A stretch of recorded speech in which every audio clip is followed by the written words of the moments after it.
Welcome to Alaska Weather, a production of Alaska Public Media and the National Weather Service, Alaska Region. Produced and broadcast daily from the studios of KAKM, Alaska Weather provides complete forecasts, public, marine, and aviation for all of Alaska. Alaska Weather is made possible by the following sponsors. Cook Inlet Tug and Barge, a marine transportation company specializing in harbor services focusing on the Port of Anchorage and the major commercial participants in the Cook Inlet region, providing customers with marine services specifically tailored to their needs.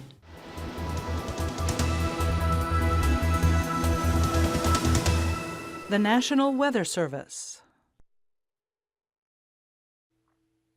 Hello everyone, and thanks for tuning in to KAKM this evening for Friday's show.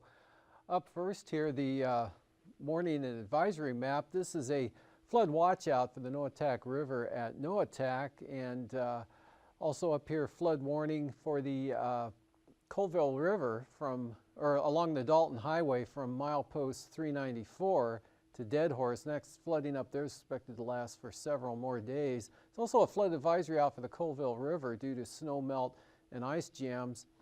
That's out for through tomorrow afternoon, and a flood watch for all rivers on the coastal plain of the eastern Beaufort Sea coastline right through this area here out for the weekend. Otherwise, the red areas here, the continued high, very high to extreme fire dangers here from the upper Yukon Valley southward through the 40-mile country, central Tanana Valley, down into the Copper River Basin, of course, the Alaska Range. And that's going to be pretty high for tomorrow, today, tomorrow, and then see some improvement here over the central interior and even over the Copper River Basin on Sunday and into Monday, more so over the central and eastern interior. So after tomorrow, conditions start improving a little bit over as far as fire danger goes in those areas. On the breakup map here, again, the flood watch for the Noatak River at Noatak right there. The flood watch continues there for the Porcupine River. And then the flood watches, warnings, and advisories, as I mentioned, up along the north slope there along the three rivers. And on the satellite imagery, a beautiful day here along the southeast coast. A little bit of moisture streaming westward here, but pretty dry. Temperatures in the lower 70s in and around the Juneau area, and dry conditions all the way down to the south. Warm, sunny and warm again. Temperatures in the 70s and near 80 this afternoon through the central and eastern interior. Had some clouds right through here and a disturbance. Brought a little bit of moisture to the central north slope and Arctic coastal areas, with Nuexa picking up about 0.04 of an inch of rain. Barrow had 1/100 of an inch as that moved on through earlier today. And then more moisture down here to the southeast, or from the North Pacific streaming northward, north and northwest across Kodiak Island, the Alaska Peninsula. And there were some pretty good rainfall amounts. Chignik picked up about 1.25 inches of rain. Southwestern Kodiak Island had about 1/3 of an inch. By contrast, King Cove just picked up 0.06 of an inch of rain, and only a few hundreds falling across Bristol Bay and the Yukon-Kuskokwim deltas. But a lot of mid and high level clouds, mostly high level clouds, moving into Cook Inlet. Some of this moisture is going to slip on up into southern Cook Inlet later tonight. And then farther out to the west, the next frontal system with some pretty gusty winds, 25 to 35 miles an hour, with rain pushing in over the eastern Aleutians up to the Pribilof Islands. Then gale force winds with the main low center back here over the southwest Bering there out toward Shemya and in toward Adak. Otherwise, again, moisture moving northward will continue to press a little bit to the east as the upper high pressure area centered over northwest Canada begins to edge off to the east a little bit. So that's going to allow some of this moisture to slip on up to the north and northeast. And there's a pretty good chance of rain tomorrow afternoon in northern Cook Inlet across much of south central Alaska. But today, that trough, the rains, as I mentioned, southwest Kodiak Island, heaviest here along the Alaska Peninsula, central Alaska Peninsula, with more of a showery condition, just a few hundredths of an inch, mostly less than 0.05 of an inch across Bristol Bay and up across the Yukon and Kuskokwim deltas. High pressure up over the north slope, pretty light winds over the interior today, a lot of sunshine. Again, temperatures warming into the 60s, 70s, up to near 80 here over toward Eagle, and Northway about the same thing. A lot of low clouds here off the coast and then right up along hugging the coastline of the North Gulf Coast, but clear skies here over the southeast panhandle. Showers staying over in Canada, at least through this morning with that next front. You can see the pretty gusty winds, gale force winds out here ahead of that front, and then gale force winds farther back behind with the main low center. And tonight those gales stay out here for the western and western Aleutians there for pretty good west-northwest winds coming around that. Rain spreads up to the Alaska Peninsula, and rain periods up for the Pribilofs tonight. Rain changes to showers to the eastern Aleutians. A lot of showers and more rain out to the west central Aleutian areas with the main low center. Otherwise, the central and eastern interior stay dry and mostly clear here with fairly light winds, and some of this moisture again slides up into southern Cook Inlet and southern Kenai Peninsula areas up toward Kamishak Bay with scattered showers or areas of rain back across much of the southwest coast here, and just a few isolated showers possible there on the western coast and the northern Seward Peninsula, out in the Bering Strait areas, and then there's a risk of some showers here over the central and southern southeast coastal areas there, but no change. Should be mostly clear for the remainder of the area, but a lot of low clouds here right along and off the coast with some areas of fog to go along with that. And for tomorrow, well, actually high pressure here starts to pick those easterly winds up along the Arctic coast, and then for tomorrow those should be brisk wind advisory levels for just about the entire stretch of the coastline here from the east.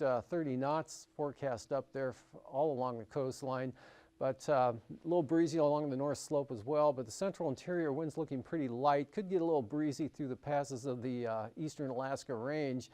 But again, another sunny, warm day. Copper River Basin temperatures into the mid-80s for the central Tanana Valley, and the upper 80s over toward Eagle for the forecast highs tomorrow. Into the 70s, Copper River Basin, central interior 70s to near 80, and possibly even seeing 70 up on the north slope as well, east side of the north slope. And still a risk of some showers here along the southeast portion of the Panhandle, but otherwise just some variable clouds, mostly sunny skies, light winds for the southeast coast again.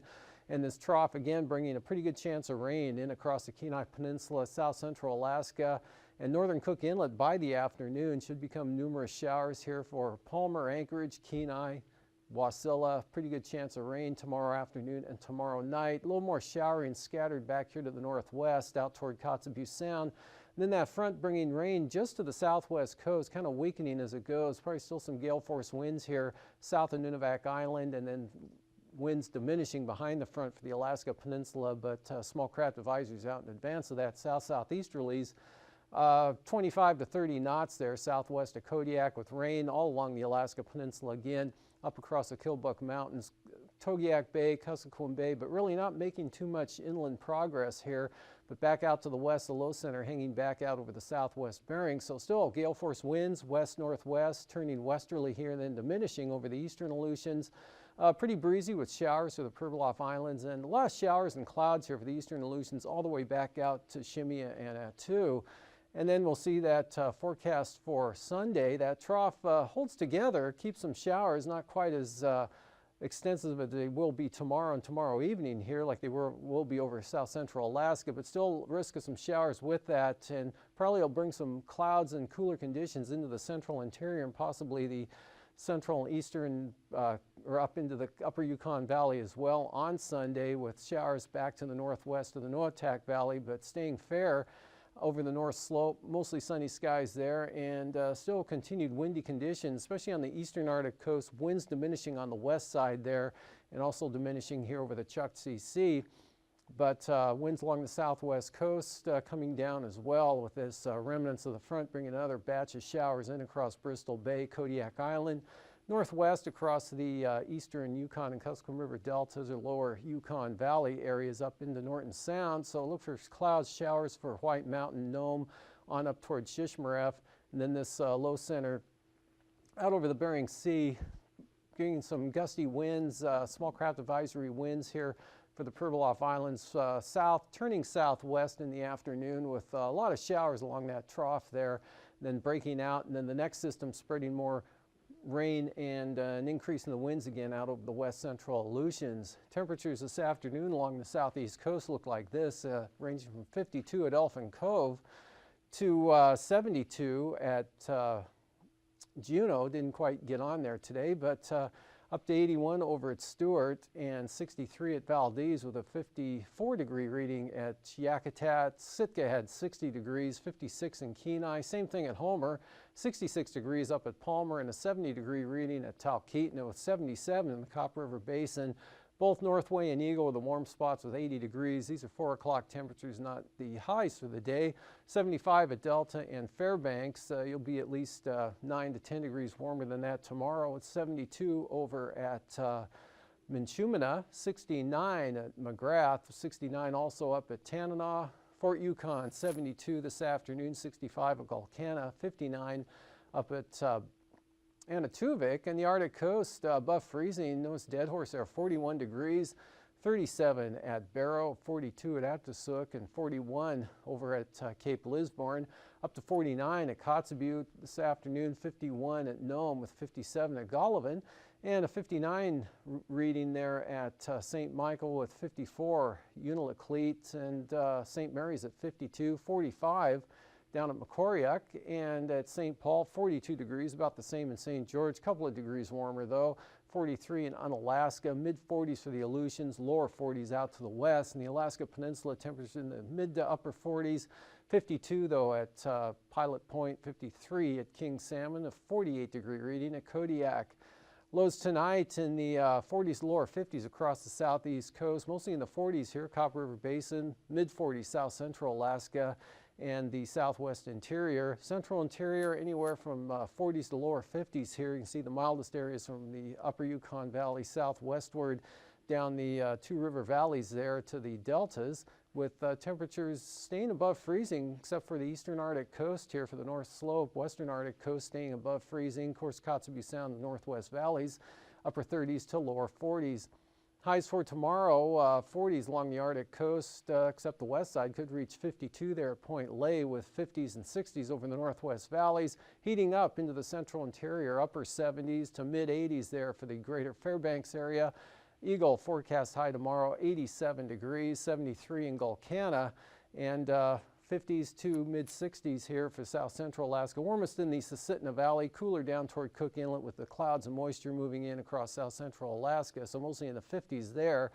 60s here for the southeast coast, 50s along the North Gulf Coast with the low clouds along the coastline, mid-50s for Bristol Bay, upper 40s for the Alaska Peninsula, cooler 40s here over the Bering Sea and out over the Aleutians.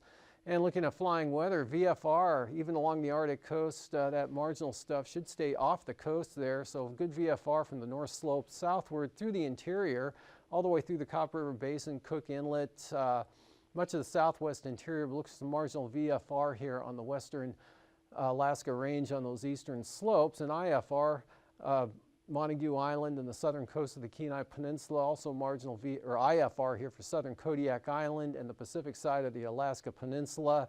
Big area of IFR from the Bering Strait, or actually St. Lawrence Island, down along the southwest coast of Nunivak Island. Breaking out a little bit here, possibly along the Pribilofs to some VFR, but a lot of marginal VFR out over the Aleutians, especially the central and eastern areas. And for passes, Anatuvik, VFR, either approach tomorrow, same forecast for Adigan, open VFR flying through that pass. Lake Clark and Merrill, marginal VFR, eastern entrance into the pass, but the western entrances should be VFR. And for Rainy, VFR, either approach, east-west and through the pass. For Windy, VFR, and Isabel and Mentasta, eastern Alaska range will be open through all the passes there. And for Tanita, look for VFR flying. Portage, VFR, even though conditions on the eastern entrance will tend to drop throughout the afternoon, but should stay VFR, hopefully. Chilkoot and White, VFR. Freezing levels, upper high pressure here over northwest Canada extending into the eastern interior, so 10,000 plus freezing levels there. That's supporting those temperatures rising into the mid-80s to near 90 over toward the eastern border tomorrow, and cooling back out toward the coast, 4,000 feet. Cold pool here over the central Aleutians, southern Bering Sea at about 10,000 feet, and that extends back to the northwest. Icing conditions, occasional widespread moderate here. Southern Kenai Peninsula, the areas of icing of the light to isolated moderate varieties covering all of south central Alaska, another band up here over the northwest, and then with that front coming in from the Bering Sea here, icing threats from the Alaska Peninsula across Bristol Bay and the southwest coastal areas, but not extending too far inland, and then more icing out here over the Aleutians. And the upper level wind flow chart showing the upper level low here with all the moisture, and then that south to southeast wind flow kind of going to stall out that front as it edges its way in toward the coastline, but the trough will already be inland, the preceding trough, and that's going to scoot up across south central Alaska and extend back to the northwest. Upper high pressure keeps the interior hot and dry at least for another couple of days, although cooling trend probably will start over the central interior on Sunday. And for 9,000 foot winds south to north, pretty brisk, 45 to 50 knots here in the southwest, 10 to 20 knots here south central Alaska down to the North Gulf Coast, a little more lighter and variable with this weak low sitting over the southern southeast coast there. That's what's bringing that chance of showers into that area for tomorrow and actually tonight, tomorrow, and Sunday as well. Westerlies up to 55 knots here over the western Aleutians. Same pattern here at 3,000 feet, 40 to 50 knot winds there, central western Aleutians. South to north flow up to 50 knots there right across Cape Newnham. Pretty brisk here across the west central interior, or the west coast, central and south coast. Easterlies 35 knots up along the Arctic coast. Turbulence-wise, moderate chop up there on the Arctic coast. Occasional severe here, Cape Newnham up across Nunivak Island. Below 5,000 feet, more severe turbulence possible for the west central Aleutians, again below 5,000 feet. Otherwise, occasional moderate chop here in the turquoise shaded areas. And after hangar flying, I'll be back with the marine forecasts.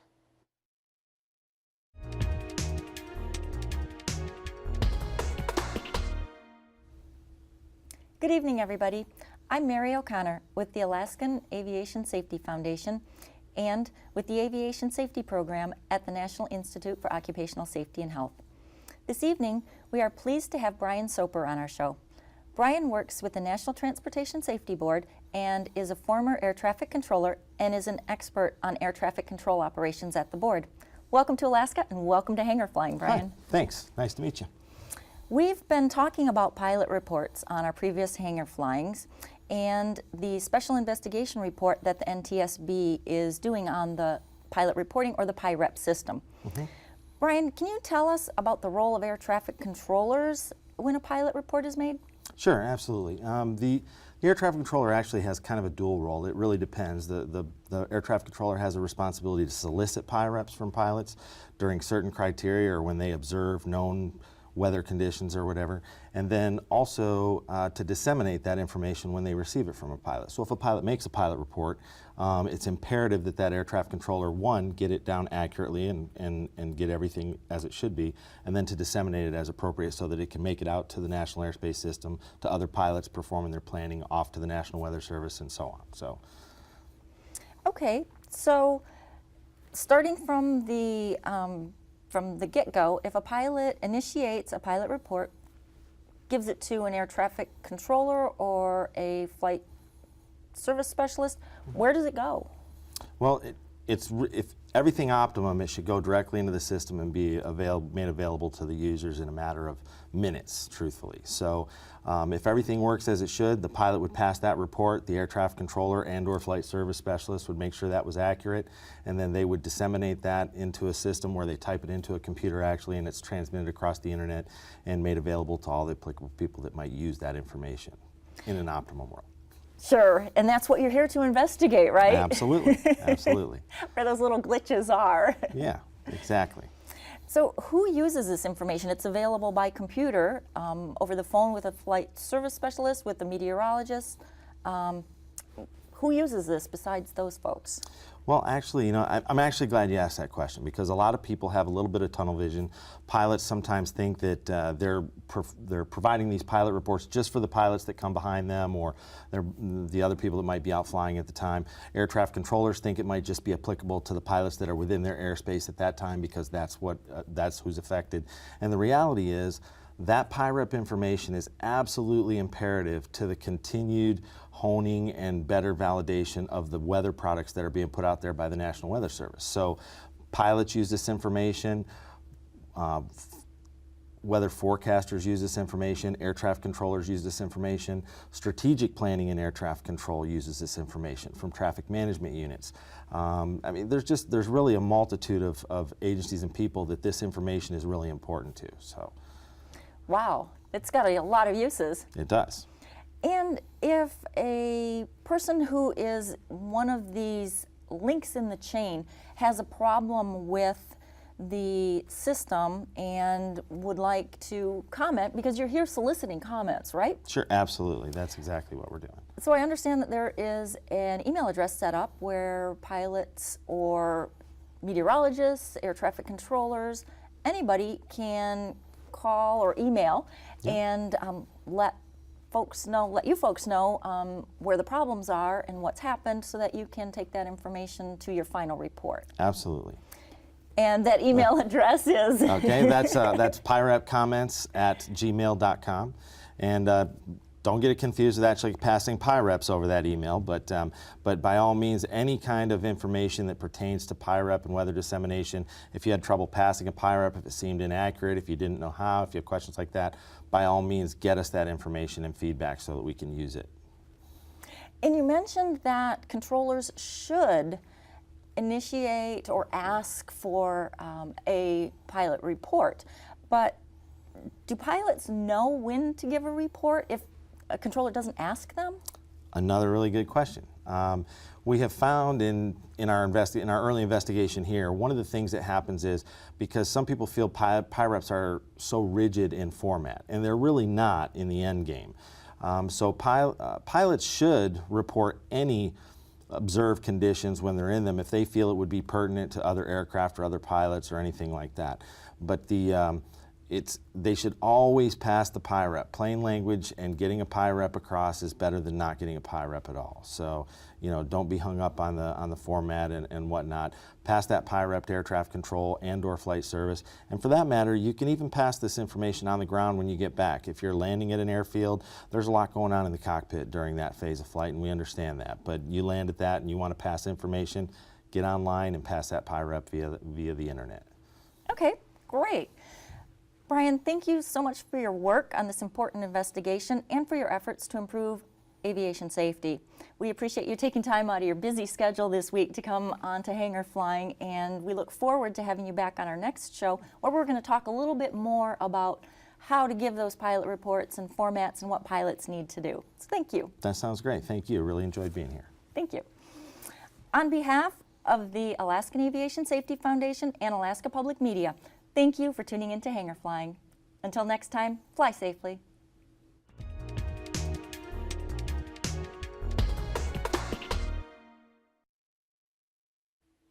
Welcome back.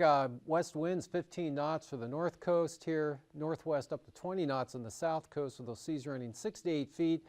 Inside channels, northwesterlies 10 to 15 knots for the central and southern areas, and then Lincoln on Glacier Bay, southerlies at 20 knots, with lower pressure developing over the Yukon on Sunday. Small craft advisories there for northern Lynn Canal, especially in the afternoon. Southerlies 25 knots, seas at 5 feet. Northwesterlies, lighter winds here, 15 knots, central and southern inside waters. Lighter winds still northwest, though, along the south coast, and very light westerly breeze here for the north coast.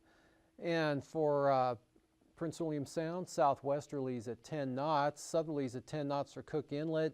Southeast 15 here for the Barren Islands, up across Kamishak Bay and toward Augustine Island. Kodiak Island, southeast winds 15 to 20 knots there, right across the island. North Gulf Coast, light variable winds at 10 knots with seas running 4 to 5 feet. And then for Sunday, still pretty light southwesterlies here, 10 knots right on up into Prince William Sound. Southwest 10 for northern Cook Inlet on Sunday, otherwise southerlies at 10. Southeast 15 up to 20 knots. The strongest winds here will be across Kamishak Bay and toward Augustine Island, and a southwest breeze for Shelikof Strait at about 15 knots. Bristol Bay, small craft advisories, 30 knots southeasterlies tomorrow, southeast 25 here down the coastline, and then south to southeast winds 30 knots here from Cape Sarachev right up towards Sitkinak. And then on Sunday, lighter winds, southerlies at 15 for Bristol Bay, southwest 15 there from Sitkinak, say over to about Chignik or so, and then southwesterlies at 20 knots. Small craft advisories here on the Bering Sea side of the Alaska Peninsula, seas possibly as high as 10 feet. And out in the Aleutians, southwest 25 to 30 knots for the eastern Aleutians. Central areas tomorrow, 30 to 40 knots southwesterlies, and then starting out with storms late tonight and early tomorrow here for the western Aleutians. They'll come down to about 45 knots there from Shemya right in toward Adak. And then for Sunday, swing around as that next system approaches. Southeasterlies at about 20 knots for the western Aleutians. Southerlies 25 knots there west of Adak. Otherwise, small craft advisories from Adak and Atka right up across the eastern Aleutians. And for the southwest coast, gale warning south of Nunivak Island. Small craft advisories here across the northern Bering Sea, St. Lawrence Island, and the Pribilofs, all southeast at 30 knots with seas running up to 12 feet. And then for Sunday, southwest 30 for the Pribilofs, southeast small craft advisories here for the southwest coast, St. Lawrence Island, and the northern Bering Sea for east to southeast winds up to 25 or 30 knots. For the Arctic coast, 25 to 30 knot winds here the entire stretch of the coastline. And from Wales to Cape Thompson, east 30 knots, lighter there from Cape Thompson to Cape Lisburne, east 25, but still small craft or brisk wind advisories. And that continues on Sunday with 25 to 30 knot winds here on the east side, but lightening up now down to 20 knots here on the western coast and southeasterlies 15. For tonight, again, clear and really no change over the central interior with fairly light winds, but very high fire dangers this evening. And then some scattered showers possible over the southern southeast coast, and showers slipping into southern Cook Inlet, Homer, Seldovia, back toward Iliamna, and tapering off there at Kodiak Island. And then more showers over the southwest interior, gusty winds and rain with this as it slides up to the Alaska Peninsula. Pribilofs rain over the Aleutians with pretty gusty west to southwest winds. And for tomorrow, that trough brings pretty good chance of rain to most areas of south central Alaska, at least by afternoon, even into western Prince William Sound.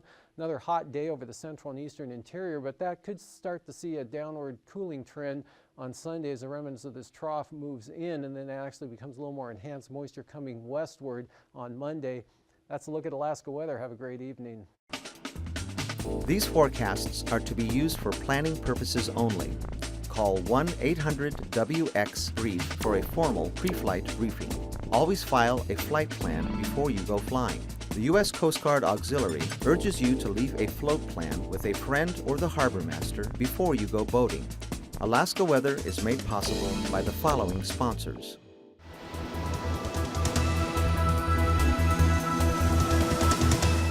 The National Weather Service.